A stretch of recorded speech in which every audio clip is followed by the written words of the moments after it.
business, it's really important to be thinking about content. It's also equally important to think about public relations, to think about exposure, to think about press and media.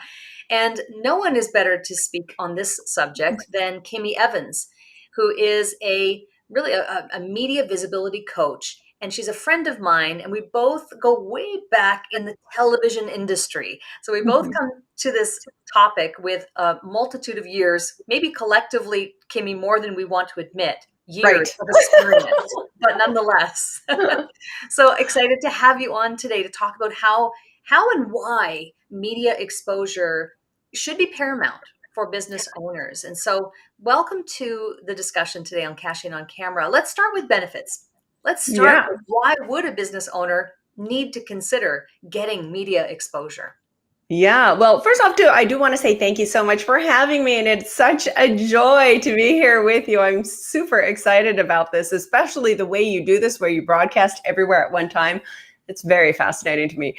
But yes, the benefits of getting exposure. I mean, especially in this day and age where it's not that people just go to one TV station and they get all of their content, they get all of their news. We have so many different sources for news.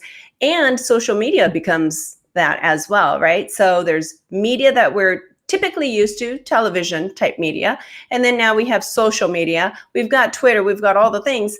And so people are getting their information everywhere. And what does that mean? It means we also need to be everywhere, which is pretty much what you're doing here by broadcasting everywhere at once. And this is actually my very first time being on this sort of thing where it's being broadcast to so many different platforms at one time. So this is fun. This is very Yeah, exciting. But yeah, this ultimately you got to be visible. you do. You have to be visible, and there are. I think if we think about earned media, owned media, and paid media, there's Yeah. just like different strategies that are involved with each of those different kinds of media. And I suppose that for the purpose of this conversation, we're really focusing in on that earned media type of approach. So, how can a business go about earning some of that exposure on? That you worked for ABC and you worked for a variety of different other broadcasters in the course of your career. But how does, even on a local level, a Mhm. business get on the ABC morning show or, whatever it might be in their local area or regional area? What are some tips that you could share with how they could get that exposure out there? Yeah, and it's interesting, especially for local businesses, because if you're a real estate agent in the local area, you have a restaurant, you're a therapist, all those things. If you're working with your local community primarily, it's vital to get that local exposure. And that is especially when the local media, the local news stations come in really handy. And I would say the benefit, obviously, is that people know about you because they're watching the local news. And the way to get on is tricky for some, but once you unlock that, unlock the lock and you have the right key, it becomes so easy. And the goal is to become the go-to person. So the example I often use, and it's a little bit dark, but the example I use is, when there's something tragic that happens in the community, right?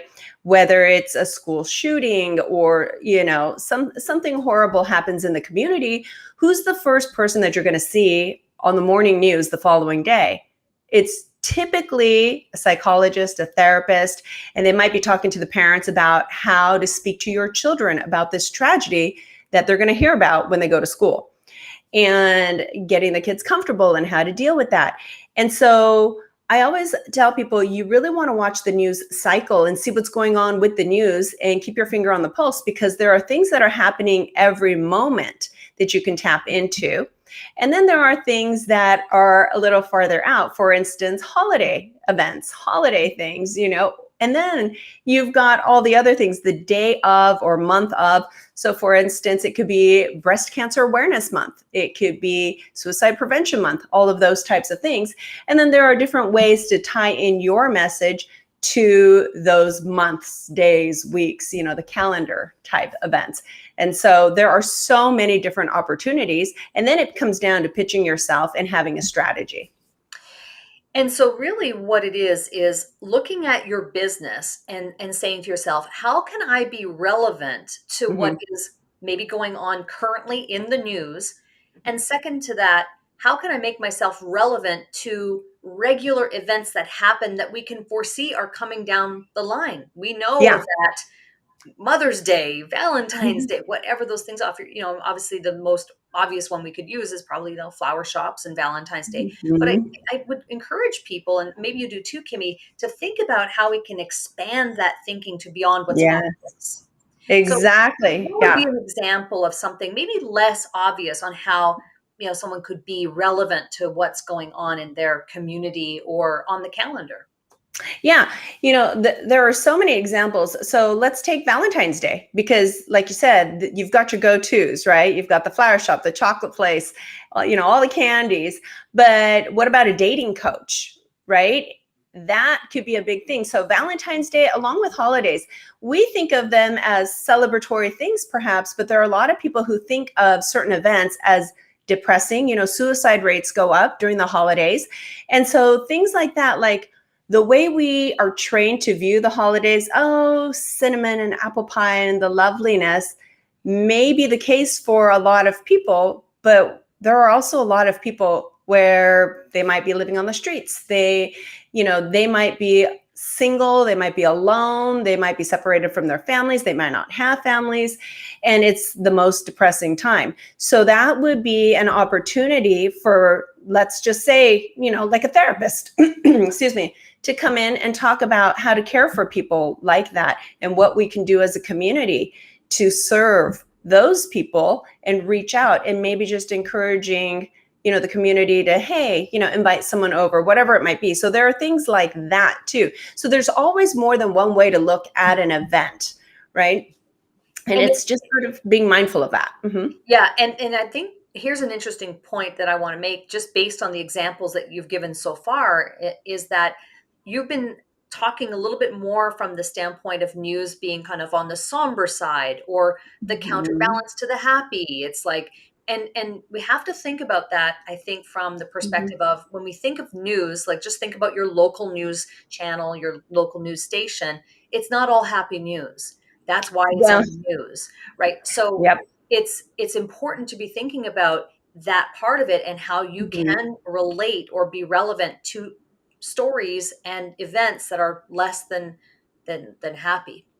Yeah. That's the majority of what is on the news, and so finding a way, maybe you can in some way turn it around to be Yeah. a happier story from something that came from tragedy. But Yeah. more often than not, if you're trying to get onto, a local cable, local channel, Mm-hmm. you're probably going to have to find a way to kind of weave in there on a more negative story. Yeah, and there's a reason they say if it bleeds, it leads. Because if Right. you turn on your local news, they're going to start with all the horrible things that are going on. There's the breaking news and then there's the horrible things. And they're more likely to cover the double homicide rather than, something fun and light in the cupcake store that just opened up down the street, right? But we also do get to focus on these lively, fun shows or these lively, fun events as well.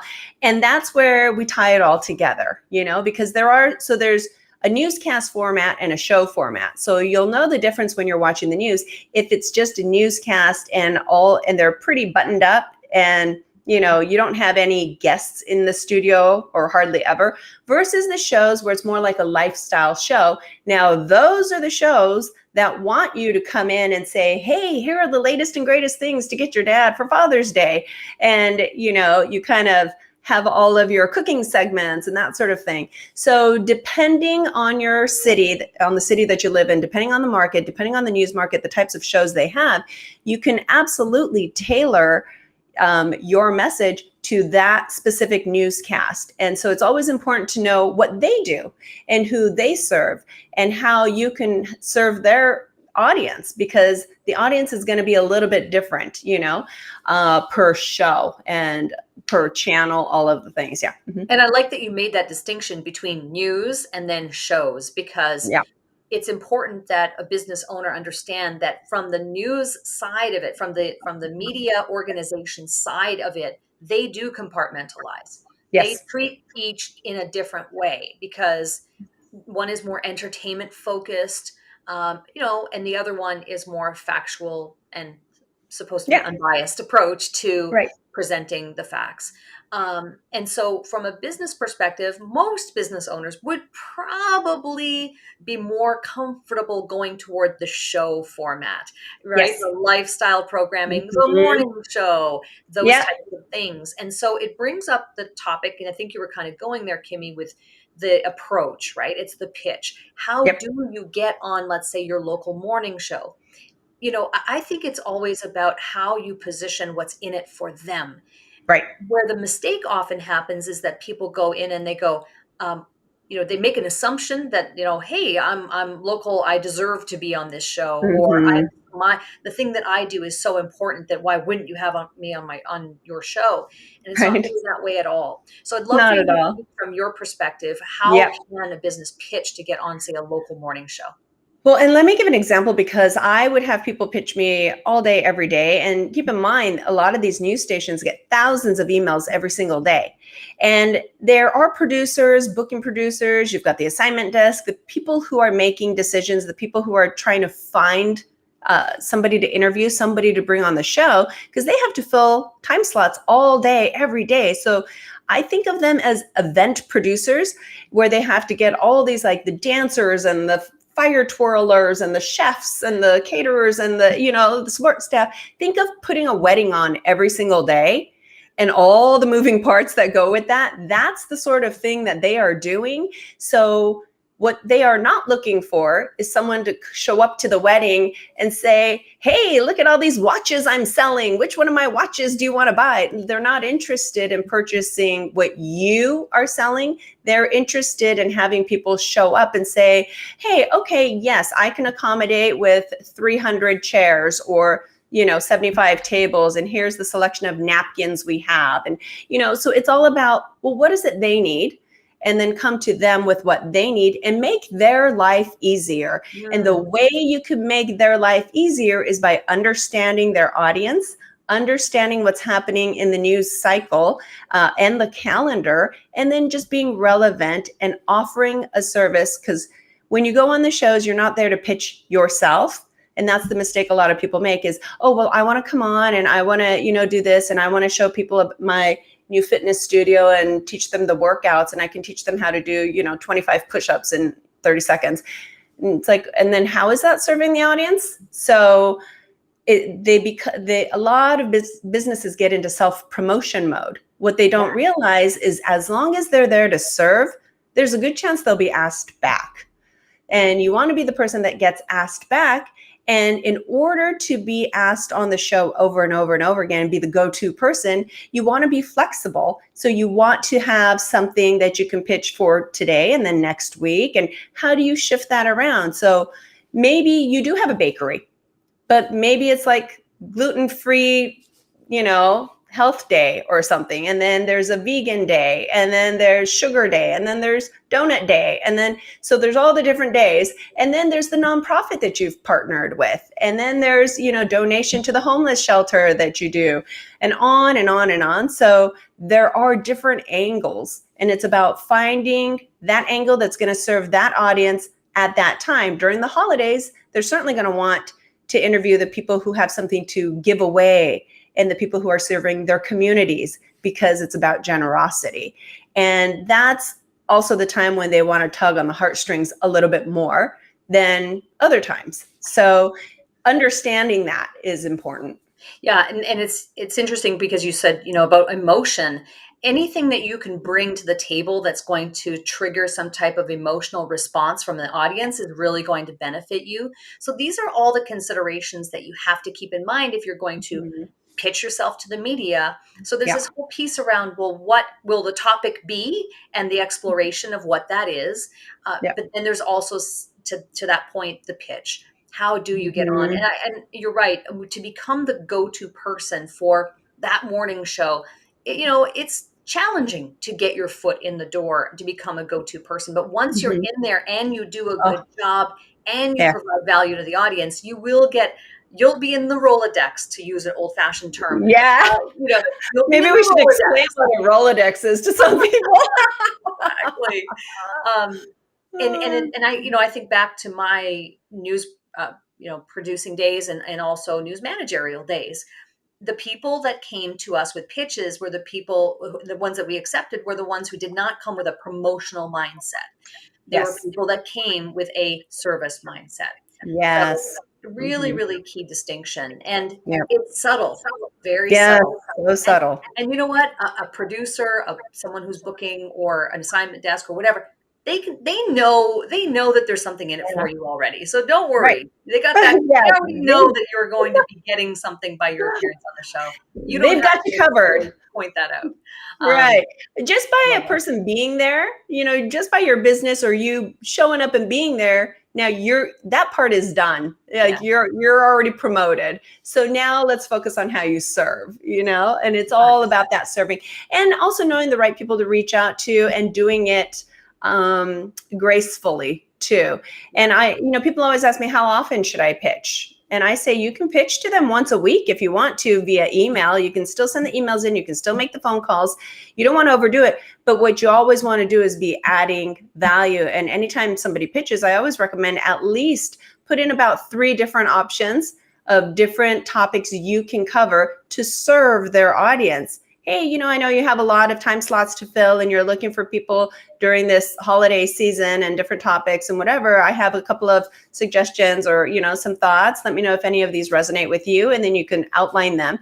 And don't overdo it, because the emails that would come into the newsrooms would be so long because people think I have to really pour my heart into this and put every little detail. And it's like, oh no, they're trying to get through the 1,000 emails. So how is yours going to stand out? So, they might read the first line, the first sentence, maybe the last sentence. I always say put data in there, facts, numbers, percentages, things like that. They love that sort of thing. They love the numbers, the data. So stick that in the middle somewhere too. And then if you have more to add, I always recommend putting a link at the bottom saying, here are some more ideas I have, or here's my website, or here's whatever else it might be. And then you could add the links in at the bottom. So if you have 30 ideas, they could click on that link. They could go to the site that you have dedicated for your pitches, and they could check out all the different topics that you can cover. But be flexible and be like a chameleon, somebody who can adapt to whatever is going on in that community at the time. Because that is the name of the game. That is Mhm. media. It is a chameleon-like environment. So you Yes. want to meld into that. You want to become one of them. And if Right. you can get into that mentality and have the right strategies, then you are going to win. And it's interesting, Kimmy, because let's say you pitch something. That might not be the idea that gets in, but it might be that subsidiary thing that Yeah. you kind of put off at the back. You're like, well, maybe, and then that's the one that they want, right? So Right. you don't know what they're also have in the works at that organization. You don't know what's Mhm. also in the works that could complement what you're talking about. I think we could go on and on, Kimmy. I know Yeah. this is only scratching the surface Right. of Yes. the Just scratching iceberg. the surface. However, Right. you've given some great tips, and I appreciate you coming on. One thing that Thanks. we do on Cash In on Camera as a fun little segment is we Mhm. call it Stop Marketing Like It's 1999. So I would love to know from you, as someone who is the creator of Maximize Your Message, which I've had the pleasure of speaking on, Mhm. obviously Kimi Evans Media as well. What is a tip, tool, tactic, or technique that's working for you to help you to promote yourself? Well, it's interesting you say that, because I actually get sought out for promotion techniques on Instagram. And it's funny because I never saw myself as a social media person, but I used to do social media for one of the TV stations. Like, they put me in charge of the social media for their stations. So yeah, so take a look at that. I guess that's my Instagram. So if you look at my Instagram, it's majority is my dog. The majority is just my life. And so it's not really branding like, hey, here's my business, and of course I'll add more of that in. But what I tell people is, when you are promoting, I am a generous promoter of other people. I will promote anybody and everyone because I want them to feel the love. But one of the things I realized is, you just keep it real on Instagram, and obviously there's Instagram Reels, but when you just keep it real and you show the stuff that's authentic, and like, for instance, if I went on TV and those early mornings, when you're getting up at 2 a.m. and Oh, trying yes. to get your hair and makeup done. And sometimes I'd go on air at say 4 a.m. One side of my hair is curled, the other side was not. Fair enough. And maybe one eyelash was on, the other one was not. And the anchors would call me out like, do you just have one side of your hair curled? I'm like, yes, I'm in the process of getting ready like everybody else this morning. So we're all in it together, guys. We're all in it together. I can And so relate. I can so relate to that because I'm thinking back now to, morning briefings and being kind of half baked in the sense of like kind of being sitting there learning about the meteorology of the day and trying to figure out what we're Mhm. doing. And Right. it's kind of like a chameleon of sorts, kind of like to use a Prince reference, like the Batman video. He's like half one thing and half the other.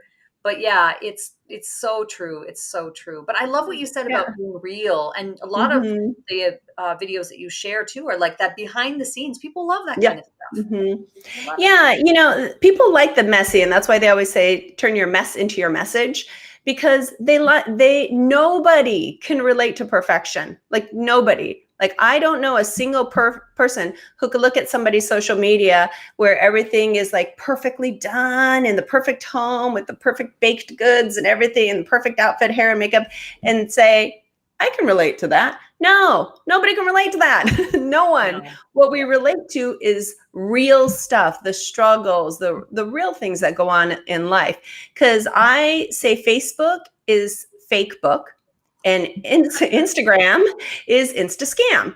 So if we all keep in mind that everybody's only putting out their highlight reels on social media, and take a step back and realize, okay, that's not real life. Like we know it in our heads, but we need to really understand that. Then we can say, that person is putting their real stuff out there as well. And it's okay to put your, lovely little selfie. Go ahead and do that. Um, but when you put the real stuff, that's when people connect with you because now they can relate to you. So until you have that connection, then there's no trust. And if there's no trust, why would they ever buy anything from you? Why would they ever want to work with you?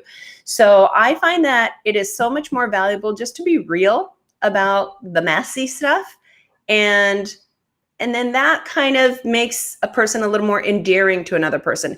But in terms of promoting and how to market, I am learning to use more Instagram reels and put it to music and all of those things.